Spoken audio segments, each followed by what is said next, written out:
Welcome to the All Things New Devotion Series. This is Matt Parker. Week 23, Ezekiel and New Hearts. Day 4, The Savior Who Seeks.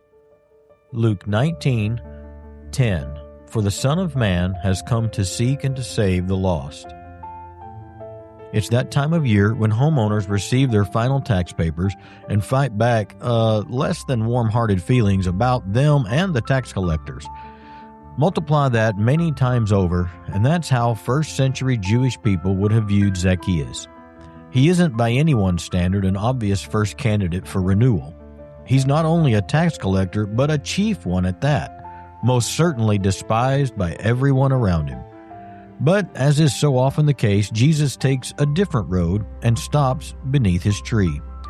It's easy to glide right past that small moment.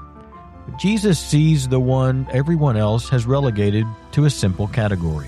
What's more, he calls him by name and goes to his house. In the presence of Jesus, something happens that no amount of public shame or ridicule could ever accomplish. Zacchaeus begins to loosen his grip. His profound greed gives way to generosity, his exploitation to restitution. Outward signs of a hardened life slowly begin to show the marks of a changed heart. What we see here isn't moralism. Jesus doesn't stand in the street and demand Zacchaeus become worthy so that he can draw near.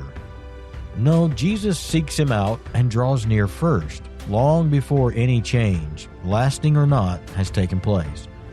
The resulting transformation is real, visible, and to Zacchaeus, costly. The promise of Ezekiel is taking shape before our very eyes. God's renewal isn't abstract. In Jesus, God walks into the lives of the lost, seeking them first and moving towards sinners.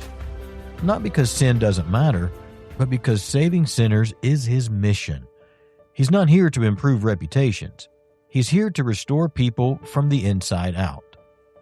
To follow the way of Jesus means we stop believing anyone is beyond the reach of grace, including ourselves. It also means we learn to welcome the piercing nature of his presence. He hasn't come to leave us unchanged. He's come to save, restore, and renew the inward parts so they are outwardly visible in the way we live. Where do you see yourself in this story? Are you hiding, curious, resistant, exposed? Or are you ready to receive Jesus?